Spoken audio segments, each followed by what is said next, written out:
होलिका प्रकट हो।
होलिका, मेरी बहन।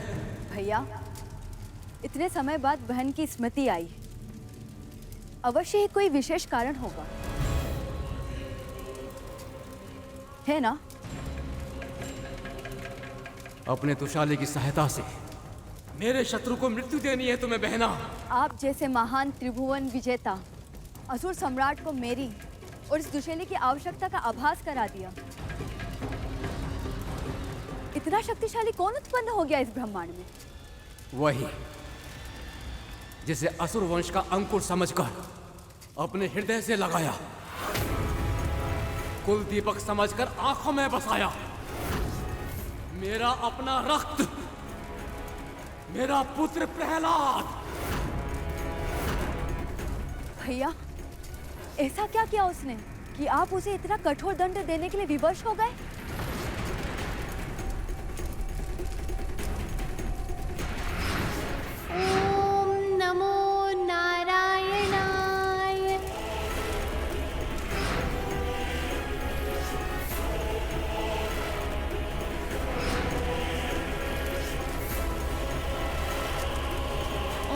नमो नारायणाय।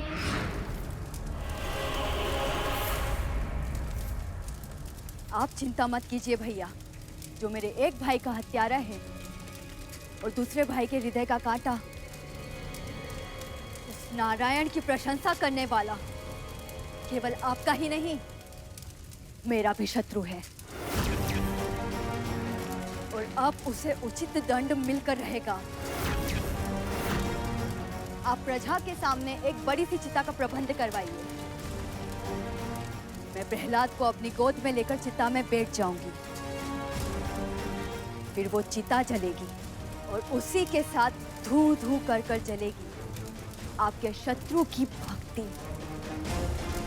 और वरदान से मिले इस दुशैले के कारण मुझे तो कुछ नहीं होगा, पर भैया प्रहलाद जलकर समाप्त हो जाएगा। वो प्रजा अपनी आंखों के सामने असुरों के शत्रु का अस्तित्व आपके क्रोध की अग्नि में भस्म होते हुए देखेगी।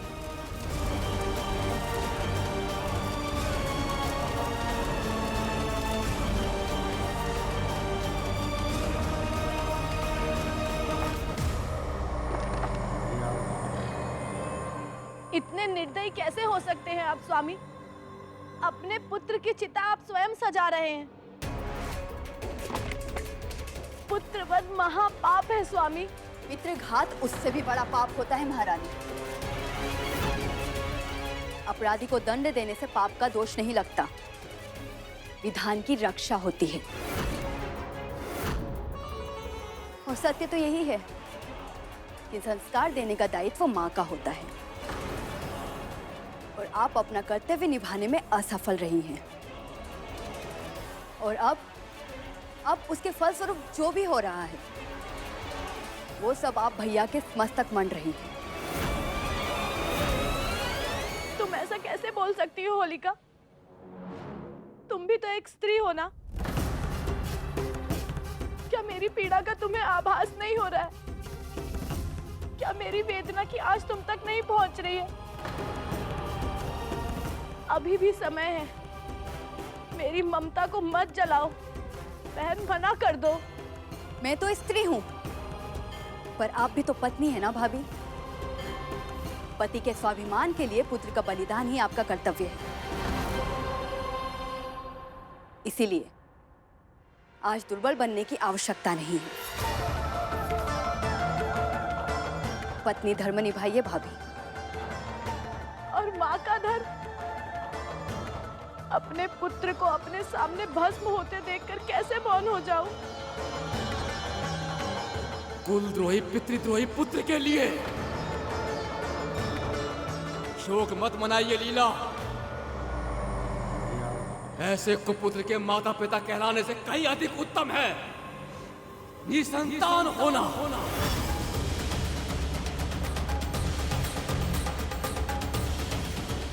स्वामी, स्वामी!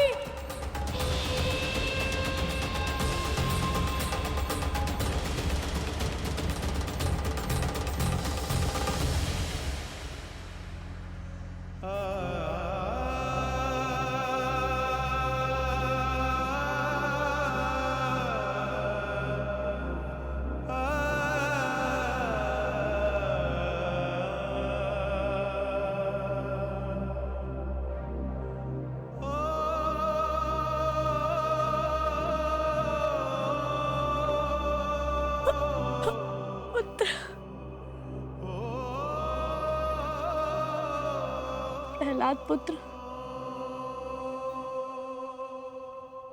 अपने सिद्धांतों से अधिक आवश्यक है अपना जीवन बचाना। अपने पिता की बात मान लो पुत्र। पिता के लिए मैं परम पिता को नहीं भूल सकता माँ।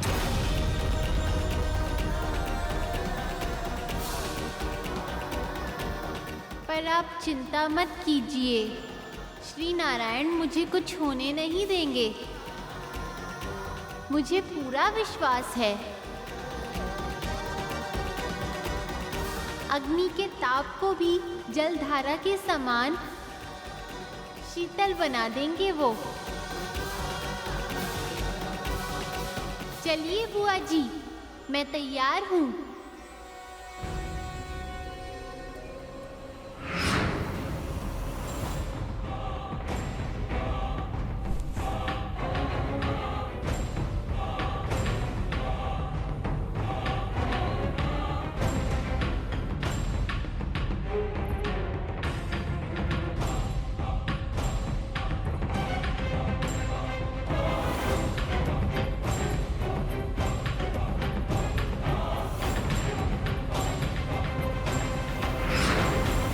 प्रभु पर इतना विश्वास था उसे कि वो जलती हुई चिता में बैठने के लिए तैयार हो गया।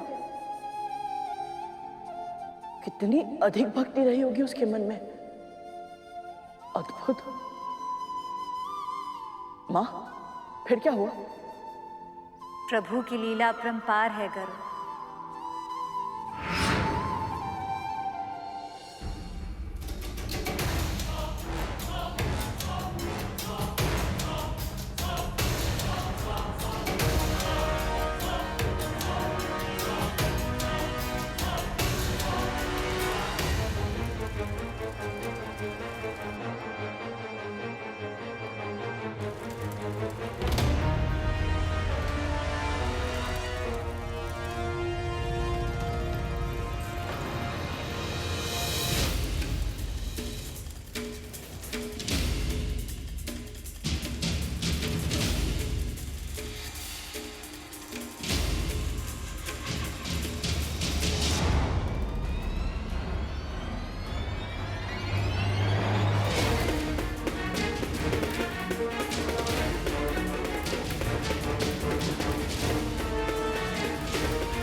सारी प्रजा पहचान जाएगी कि मैं कितना कठोर हूं। जान जाएगी जब मैंने नारायण की भक्ति के लिए अपने पुत्र को क्षमा नहीं किया। फिर इस घनघोर अपराध के लिए किसी और को भी क्षमा नहीं करूंगा मैं। आज से भय इनकी आत्माओं में जड़ पकड़ लेगा और फिर कभी किसी को नारायण का भक्त नहीं बनने देगा ये भय। ओम नमो नारायणाय। ओम नमो नारायणाय। महारानी, ओम नमो नारायणाय।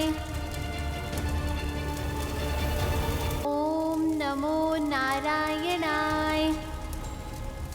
ओम नमो नारायणाय। अब भी नारायण की स्मृति में समय व्यर्थ कर रहा है प्रहलाद। ओम नमो नारायणाय। पर अब अधिक समय नहीं कर पाएगा। शीघ्र ही जलकर भस्म हो जाएगा तू। ओम नमो नारायणाय। ओम नमो नारायणाय। ओम नमो नारायणाय। ओम नमो नारायणाय। ओम नमो नारायणाय।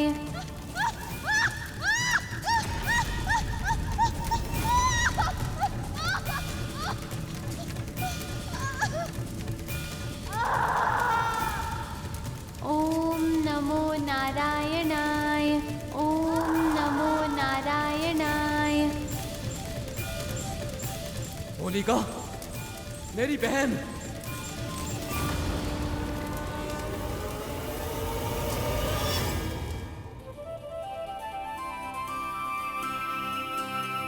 ओम नमो नारायणाय।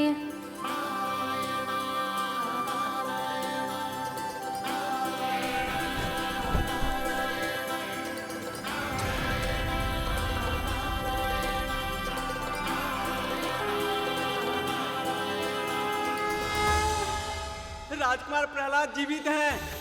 अरे ये तो चमत्कार हो गया। राजकुमार प्रहलाद तो अग्नि में जलकर भी जीवित हैं। राजकुमार प्रहलाद की भक्त प्रहलाद की राजकुमार प्रहलाद की भक्त प्रहलाद की।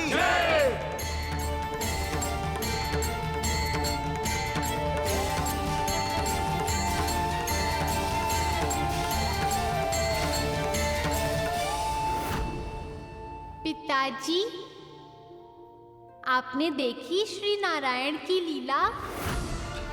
अग्नि भी मेरे लिए शीतल बन गई। अब तो आप भी मेरे प्रभु की प्रभुता को स्वीकार कर लीजिए।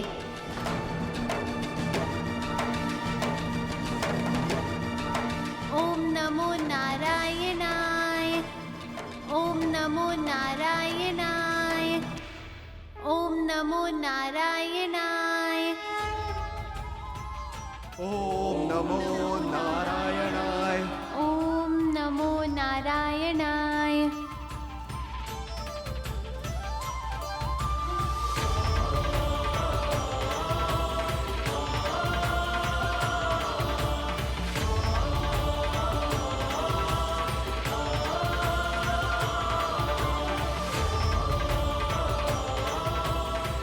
ओम नमो नारायणाय।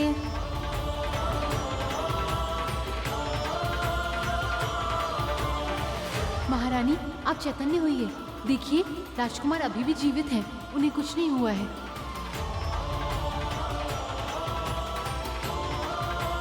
ओम नमो नारायणाय। पुत्र, पुत्र प्रहलाद, तुम जीवित हो।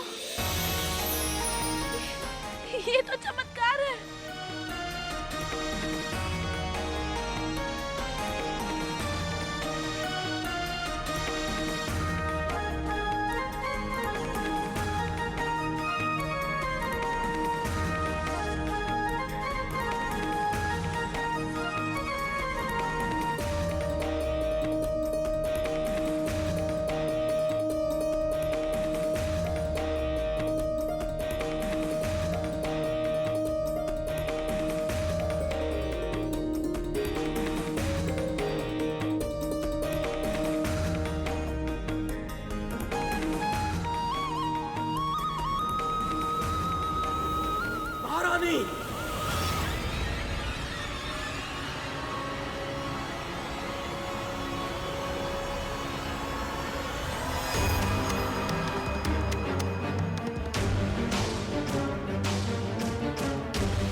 होलिका कैसे चल सकती है? प्रहलाद कैसे बच सकता है? कैसे?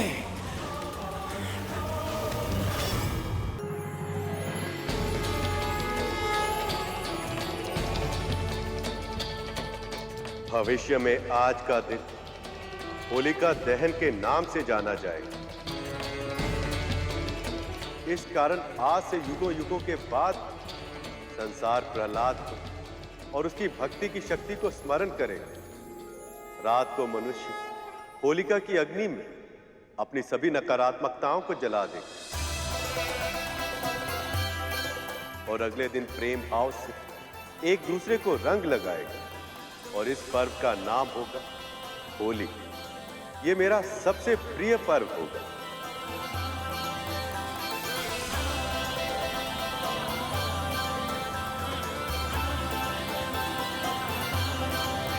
अपनी आंखों के सामने इतना बड़ा चमत्कार देखकर, अपनी ही बहन को मृत देखकर भी हिरण्यकश्यप को समझ नहीं आया मां कि जिन प्रभु को वो नकार रहा है वास्तविकता में उनसे बड़ा कोई है ही नहीं। वो प्रभु की शक्ति को स्वीकार ही नहीं करना चाहता था। उसके मन में शत्रुता इतनी बढ़ गई थी कि वो अपनी तुच्छता को सबसे बड़ा मानने लगा था। और वैसे भी अभिमान और वैर के सामने उसे प्रभु की शक्ति दिखाई देती भी तो कैसे।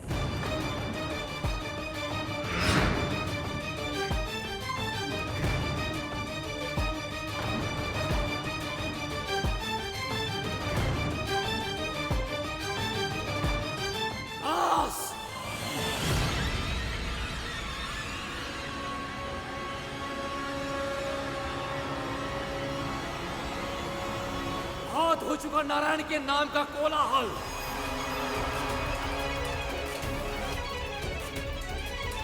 अब यदि किसी ने भी ये कर्कश नाम लिया तो इसी क्षण उसका शीश उसके धड़ से अलग करवा दूंगा मैं।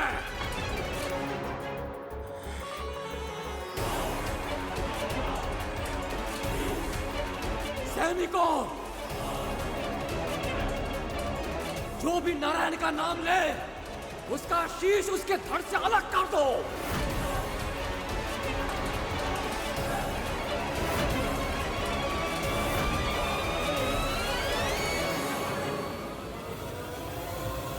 विनाश काले विपरीत बुद्धि।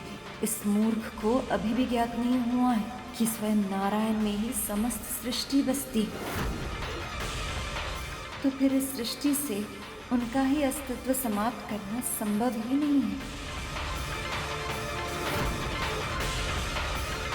अब प्रहलाद की मृत्यु मैं स्वयं सुनिश्चित करूंगा।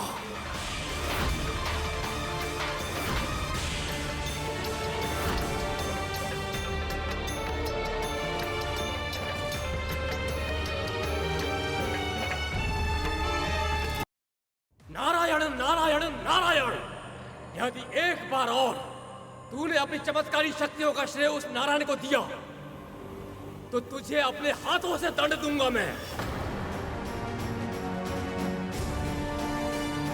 आप मुझे और अन्य सभी को श्री नारायण का नाम लेने पर दंड देना चाहते हैं और स्वयं एक ही वाक्य में 4 बार उनका नाम लेते हैं।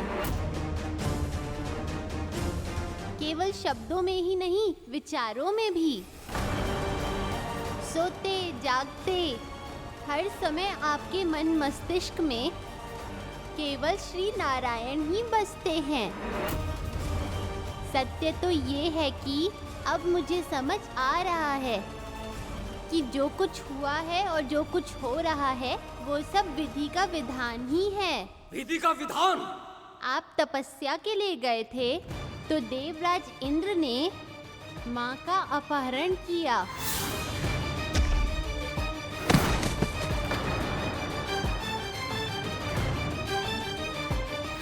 फिर मुनिवर नारद इनकी और मेरी रक्षा करने के लिए इन्हें अपने आश्रम ले गए। मेरे जन्म से पहले ही उन्होंने मेरे मन में श्री नारायण की भक्ति की लौ जला दी। जो विश्व रूप, जो उत्पत्ति, स्थिति और संहार के कारक हैं, जो सृष्टि के अधिष्ठाता हैं, उन जगदीश्वर अजन्मे अक्षय अव्यय भगवान विष्णु को नमस्कार।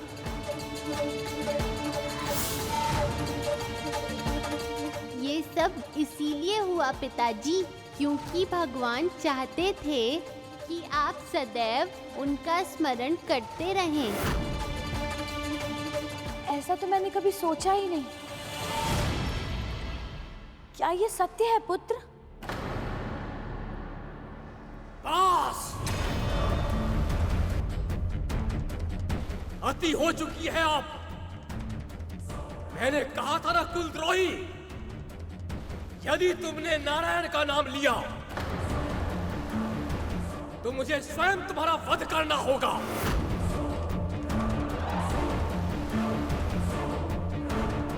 पर तूने मेरी आज्ञा ना मानकर तूने मुझे विवश किया है, तो यही सही, आज ही होगी तेरी मृत्यु और सबके सामने होगी।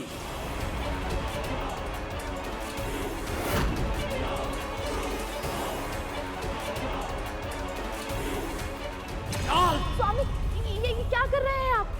मेरे मार्ग से हट जाइए लीलावती। चैतन्य हो जाइए स्वामी, ये हमारा ही तो पुत्र है।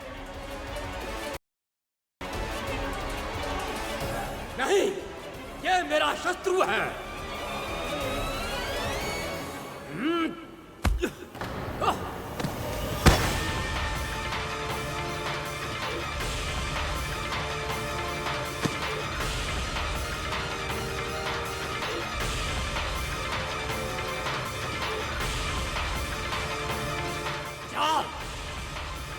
बहुत दिनों से चल रहा है तेरी भक्ति की शक्ति का खेल। आज इस खेल का अंत होगा।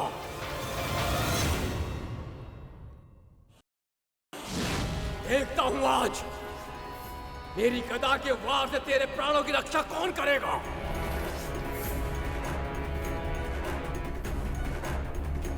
प्राण लेने वाले और जन्म देने वाले श्री विष्णु ही हैं।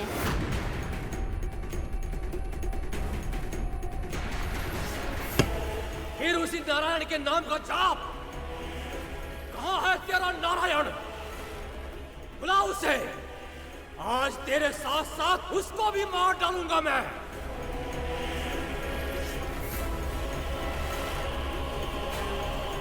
बुला, कहां है तेरा नारायण? वो तो कण कण में है पिताजी। आपके भीतर, मेरे भीतर, यहाँ तक कि हर निर्जीव वस्तु में भी श्री नारायण ही हैं। अच्छा, कण कण में है और निर्जीव वस्तु में है, तो फिर इस खंभ में भी होगा। अवश्य होंगे, उनसे ही तो बना है ये संसार। तो ठीक है, फिर अपने नारायण से कह कि मेरे सामने प्रकट हो।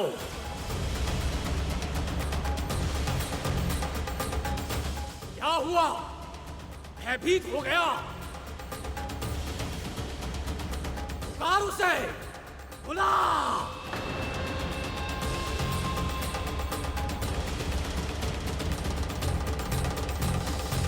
हे जगत पिता श्री नारायण, हे श्री विष्णु, मुझ सेवक की प्रार्थना सुनिए प्रभु। कृपया अपने आप को प्रकट करके मेरे पिताजी को दर्शन दीजिए।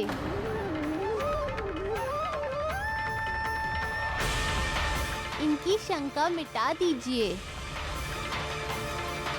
इनको सिद्ध कर दीजिए कि संसार के कण कण में आपका ही वास है।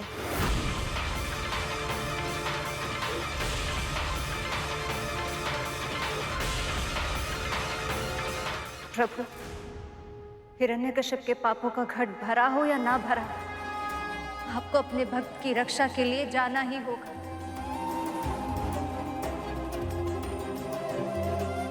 आपका भक्त आपको पुकार रहा है प्रभु।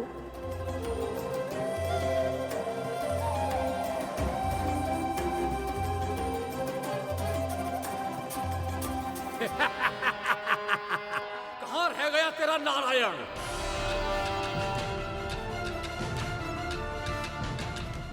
बड़ा भक्त बनता है ना तू उसका, पर वो तेरी पुकार सुनकर भी नहीं आया।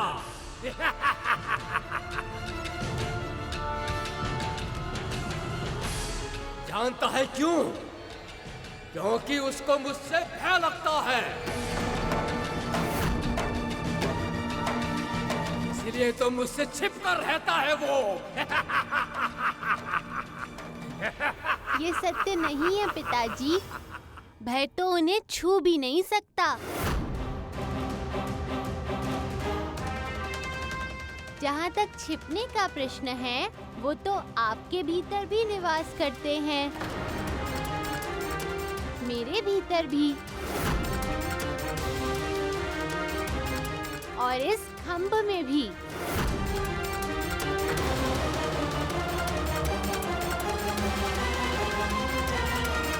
मेरे मन में तो वो कभी था ही नहीं। अब तेरे मन से खींचकर बाहर निकालूंगा उसे, और उससे पहले उसे उस खंभे से बाहर निकालूंगा मैं।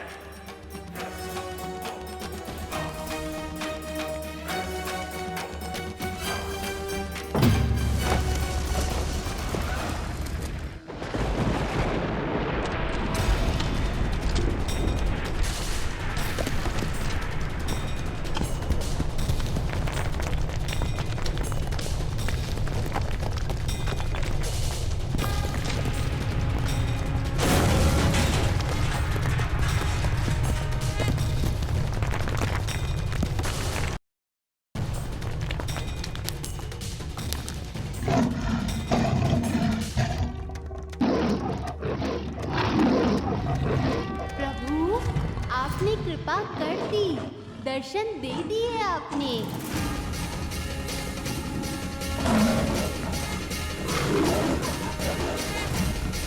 भक्त के लिए आपने अवतार ले ही लिया प्रभु। अब धन्य है आप।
प्राणहीन होकर मेरा तन न घर के भीतर गिरे न घर के बाहर, यही कहा था ना उसने।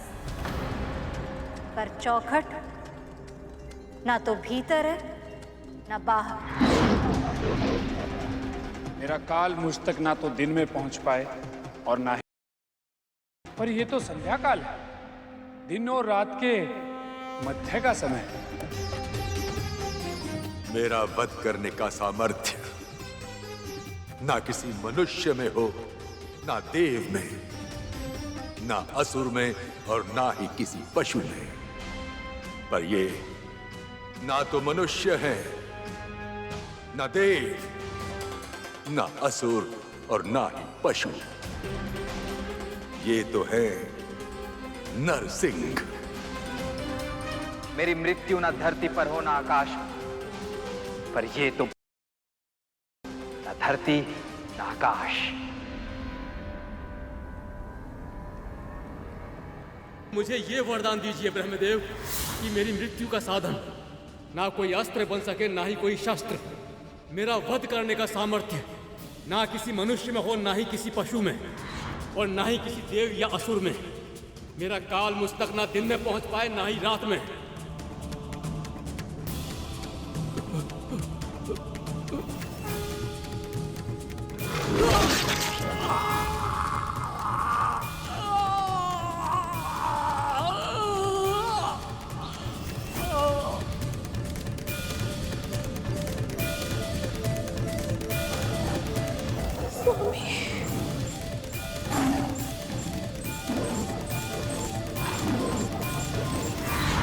मेरी मृत्यु ना तो किसी अस्त्र से हो पाए ना किसी शस्त्र से, पर सिंहनख ना तो अस्त्र है ना शस्त्र।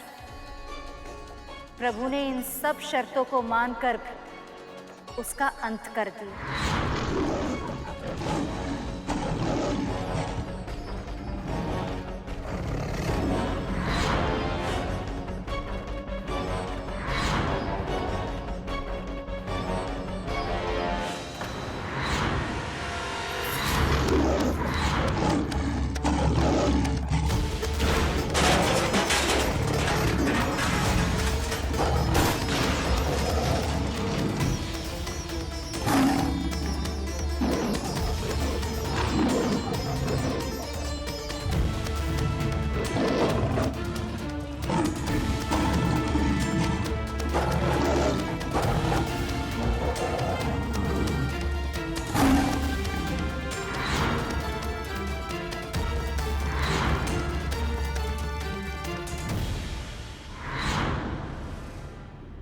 पुत्र, अचानक क्या हो गया तुम्हें?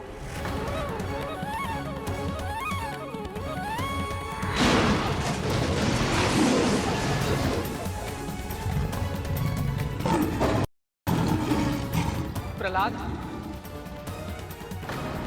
प्रभु श्री नारायण के अवतार तुम्हारी भक्ति की प्रेरणा से ही प्रकट हुए हैं, इसलिए केवल तुम ही अपनी प्रार्थना से इन्हें शांत कर सकते हो। यदि इनका रूप ऐसे ही उग्र होता रहा तो प्रलय आ जाएगी। पुत्र, संसार की रक्षा के लिए इन्हें शांत करो, इन्हें शांत करो। प्रहलाद, जाओ पुत्र, जाओ।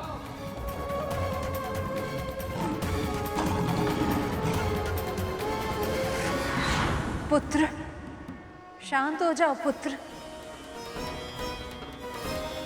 आवेश में मत आओ पुत्र। ऐसा लग रहा है जैसे इसे मेरे शब्द सुनाई नहीं दे रहे। अपने ही अवचेतन में खो गया है ये। अपने भीतर प्रभु श्री नारायण के क्रोध को अनुभव कर रहा है ये।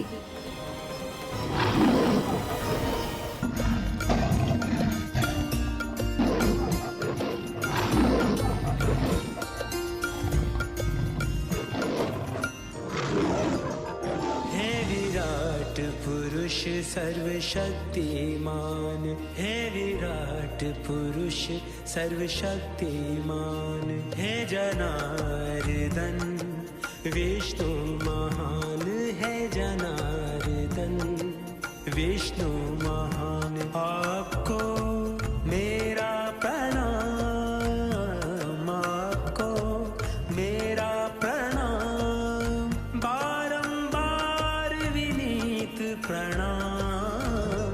है विराट पुरुष पुरुष सर्वशक्तिमान है विराट पुरुष सर्वशक्तिमान।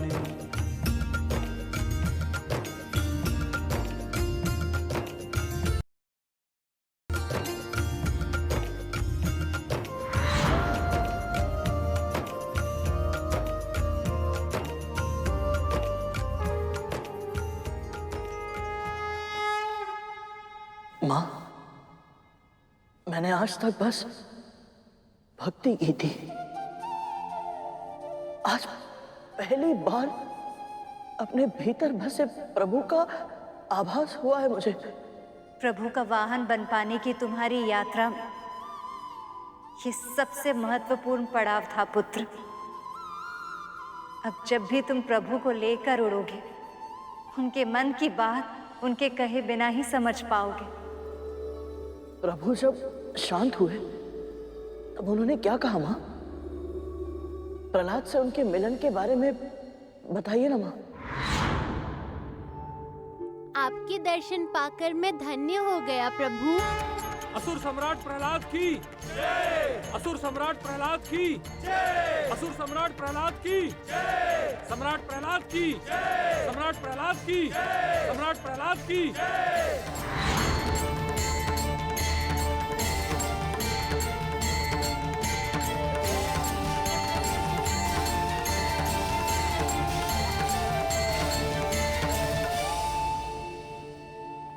मुनिवर नारद, माँ लक्ष्मी, प्रणाम।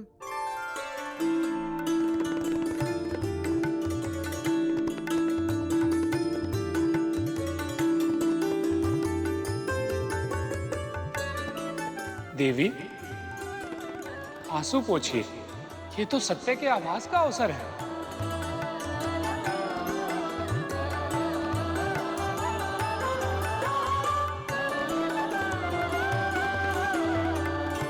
दुखी मत हो पुत्री, ये तुम्हारी पति की इच्छा थी।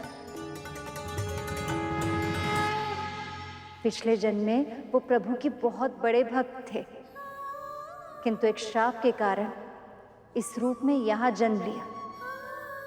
शीघ्र ही उन्हें प्रभु के चरणों में वैकुंठ लोक में स्थान मिलेगा। और ये सब केवल तुम्हारे पुत्र के कारण संभव हुआ है। उसके इस अतुलनीय भक्ति के कारण हुआ ये सब।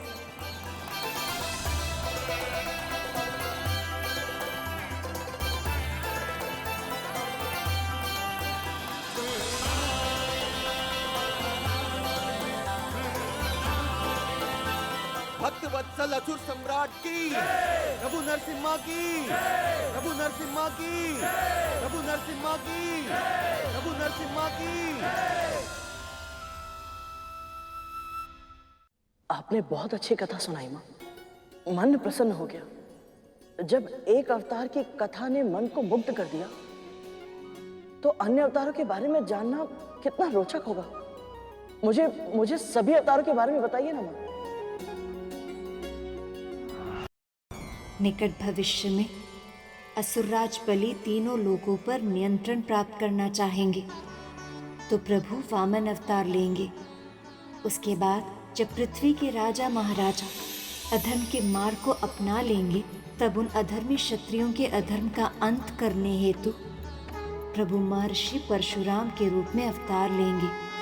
फिर अपने 7वें अवतार में प्रभु श्री राम के रूप में न केवल असुरों का अंत करेंगे, बल्कि समाज के समक्ष मर्यादापूर्ण जीवन जीने का परिमाण प्रस्तुत करके मर्यादा पुरुषोत्तम कहलाएंगे। पर जब द्वापर युग आएगा, तो प्रभु 16 कलाओं में प्रवीण श्री कृष्ण के रूप में अवतार लेंगे। फिर कलयुग के आरंभ में प्रभु बुद्धा के रूप में अवतार लेकर सृष्टि को अहिंसा और द्वेष मुक्त जीवन जीने का पाठ सिखाएंगे। और 10वें अवतार माँ, वो कैसे होंगे? प्रभु का 10वां और अंतिम अवतार भगवान कल्कि के रूप में होगा। पल पल अपने भक्तों के साथ रहते हैं और उनकी रक्षा के लिए स्वयं को कितना कष्ट देते हैं।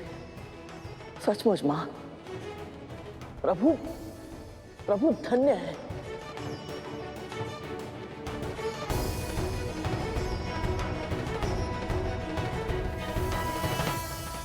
प्रभु कितना शुद्ध हृदय है गरुड़ का। हाँ मूषक जी, आपने सही कहा। गरुड़ का हृदय बिल्कुल शुद्ध एवं कोमल है। प्रभु, क्या अभी भी गरुड़ श्री विष्णु का वाहन बनने योग्य नहीं बना है? मूषक जी, सर्वप्रथम गरुड़ ने सागर मंथन में अति महत्वपूर्ण भूमिका निभाकर मामा श्री और मामी श्री का पुनर्मिलन कराया।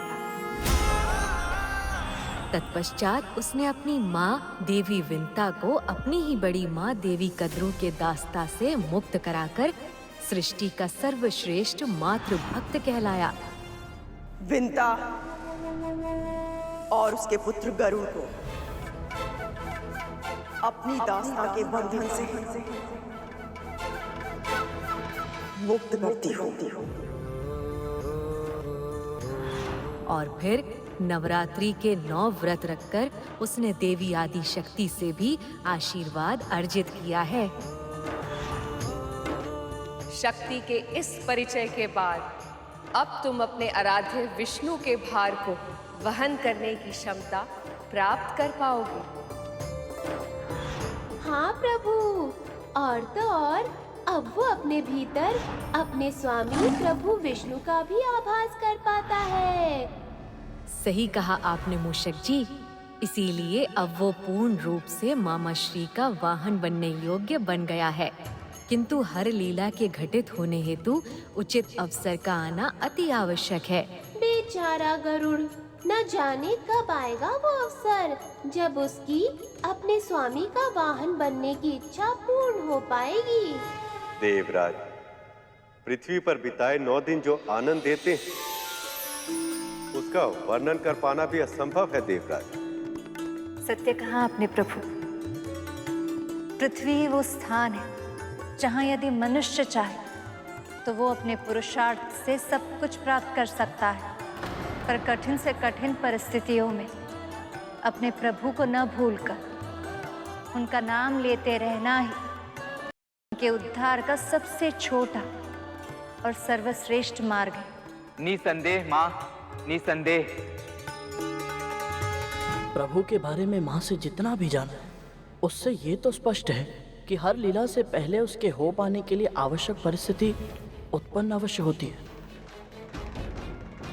कोई ना कोई घटना माध्यम बनती है। तो फिर मेरे प्रभु का वाहन बनने के लिए आवश्यक परिस्थिति कहाँ और कैसे उत्पन्न होगी और कब?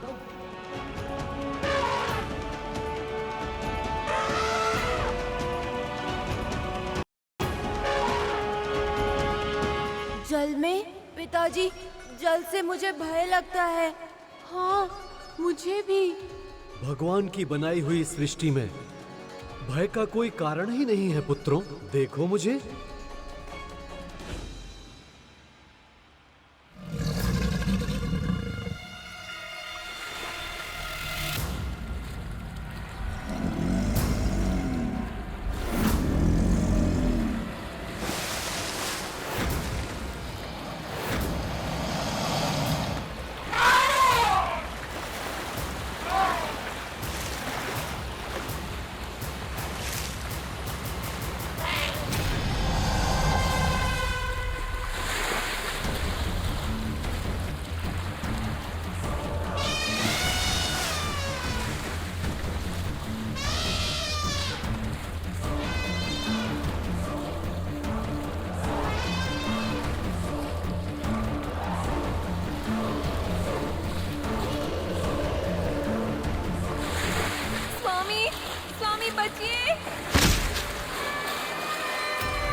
माँ।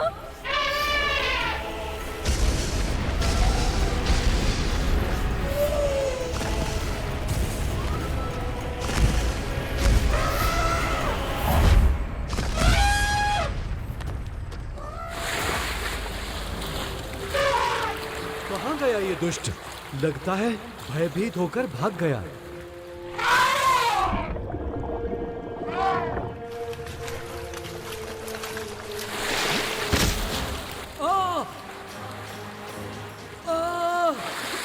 स्वामी पिताजी।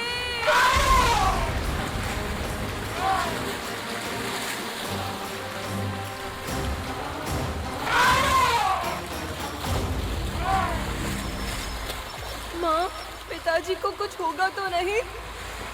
मौन क्यों हो? बोलो ना माँ, बताओ ना।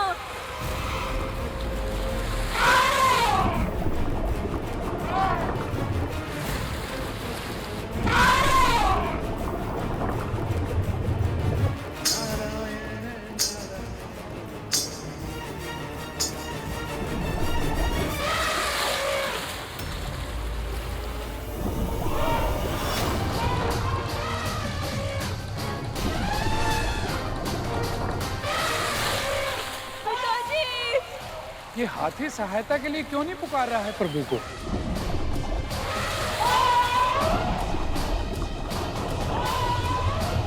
क्या ये नहीं जानता कि शरणागत हुए बिना प्रभु की कृपा नहीं मिलती? ये मुझे बहुत गहराई तक ले आया है। शीघ्र ही कुछ करना होगा।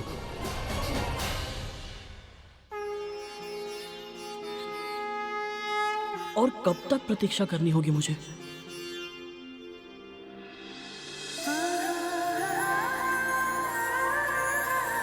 महारानी ने हमारे साथ जो कुछ भी किया उसके बाद भी आपका चित्त इतना प्रसन्न कैसे?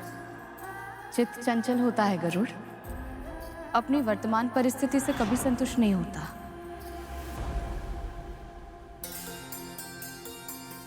जो मेरे प्रभु की इच्छा है, अब वही मेरी भी इच्छा है।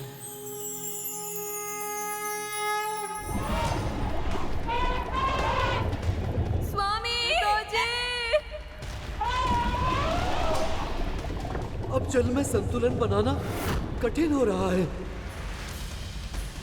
यदि ऐसे ही कुछ समय और बीता तो मृत्यु निश्चित है। इतने गहरे जल में मेरी शक्ति निरंतर कम होती जा रही है। इससे पहले कि इस दुष्ट मगरमच्छ का प्रयास सफल हो जाए, मुझे प्रभु श्री नारायण की शरण में जाना होगा।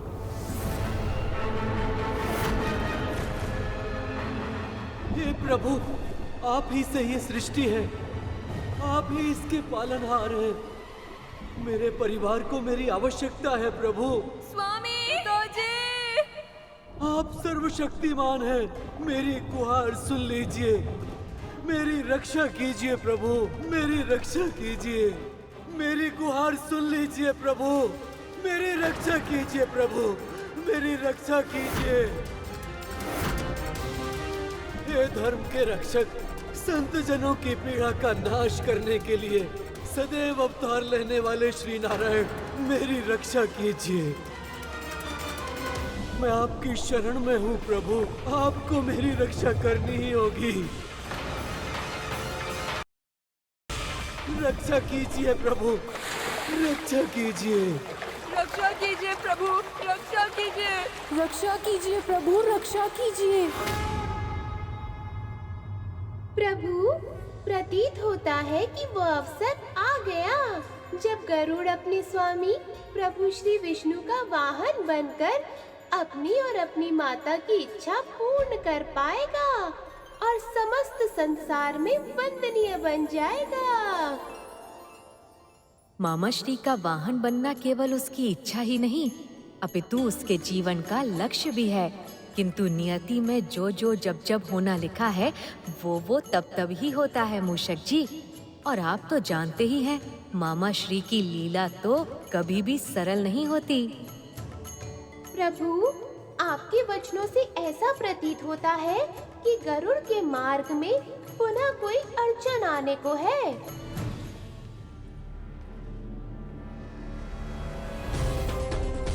प्रभु मेरी ओर आ रहे। लगता है जिस समय की मुझे प्रतीक्षा थी वो समय आ गया। प्रभु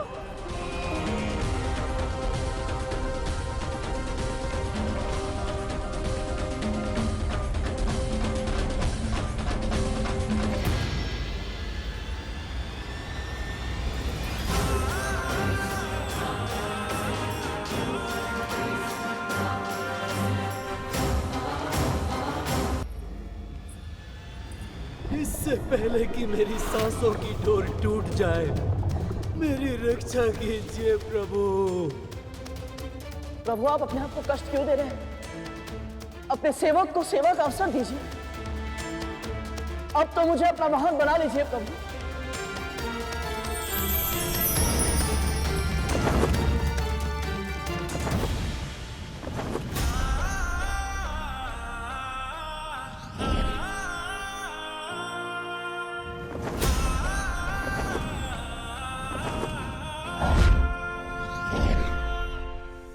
पुत्र गरुड़, अंततः तुमने अपने जीवन का लक्ष्य प्राप्त कर ही लिया है। वंदनीय बनो पुत्र, वंदनीय बनो।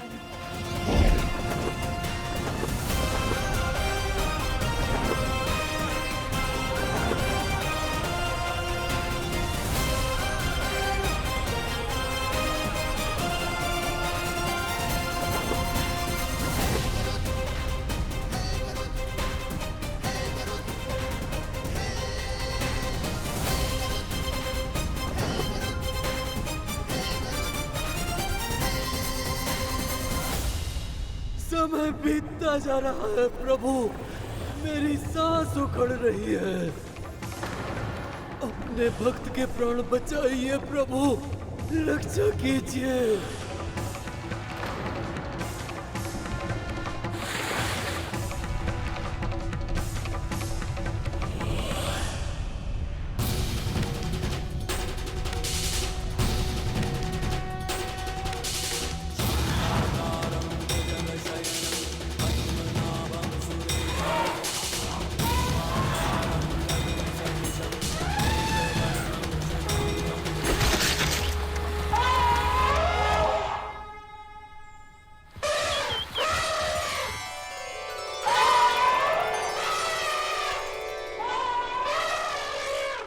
नारायण नारायण।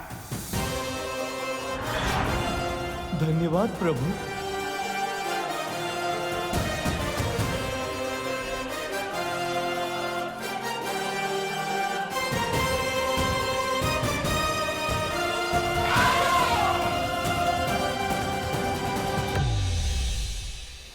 प्रभु, अंततः गरुड़ ने अपने जीवन का लक्ष्य प्राप्त कर ही लिया। वो श्री नारायण का वाहन बन ही गया। सही कहा आपने मूषक जी। अपने जीवन का लक्ष्य प्राप्त करने के साथ साथ गरुड़ समस्त सृष्टि में वंदनीय भी बन गया है।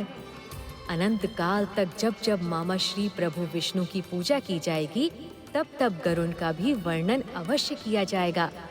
और तो और मामा श्री के भविष्य के अन्य अवतारों में भी बुराई का अंत करने में वो उनका सहयोग करेगा और सदा अधर्मियों से धर्म की रक्षा कर सदा सदा के लिए कहलाएगा धर्म योद्धा गरुड़।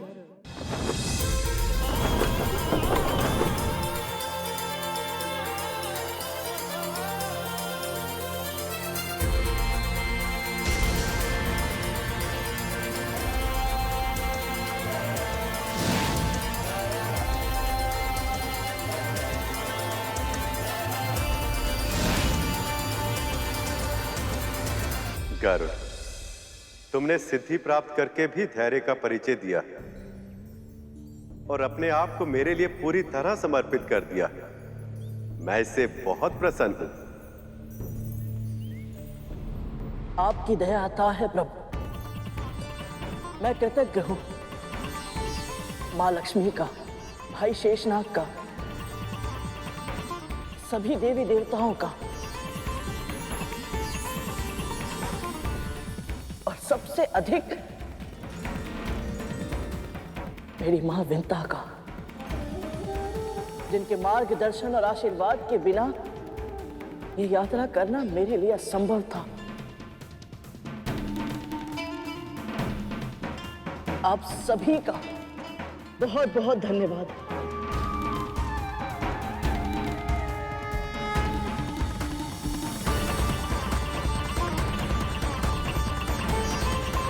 माँ, प्रभु, आइए, अपना आसन ग्रहण कर लीजिए।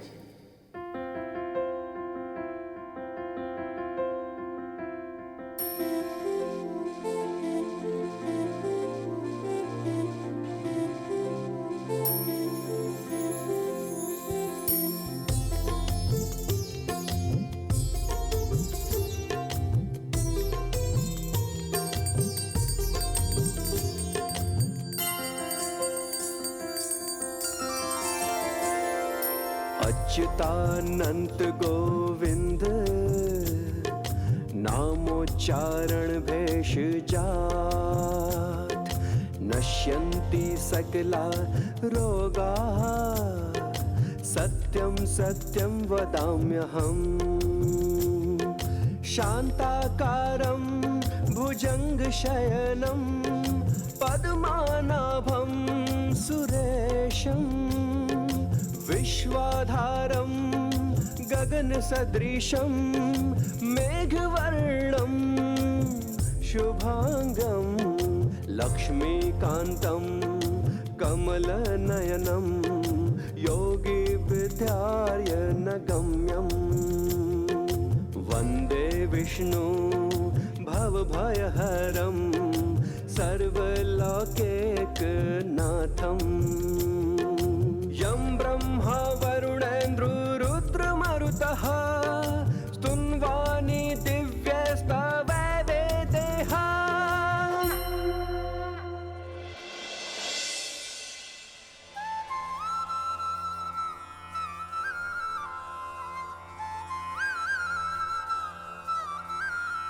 गरुड़, आज तुम केवल मेरे वाहन ही नहीं बने, जिस प्रकार इस घंटी के मधुर स्वर कानों में प्रवेश कर सुख का अनुभव देते हैं, उसी प्रकार तुमने भी मेरे हृदय में प्रवेश कर लिया। इसलिए आज के बाद सदैव मेरे हर मंदिर में घंटी के रूप में तुम ही विराजमान होगे।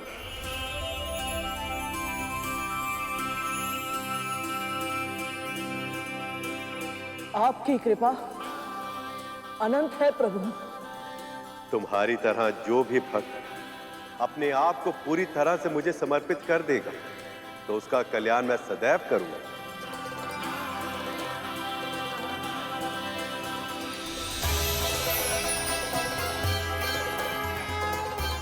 भक्त वत्सल, धर्मपरायण, सर्वशक्तिमान प्रभु श्री नारायण की जय। प्रभु श्री नारायण की जय। प्रभु श्री नारायण की जय। प्रभु श्री नारायण की जय। प्रभु श्री नारायण की जय। प्रभु श्री नारायण की जय।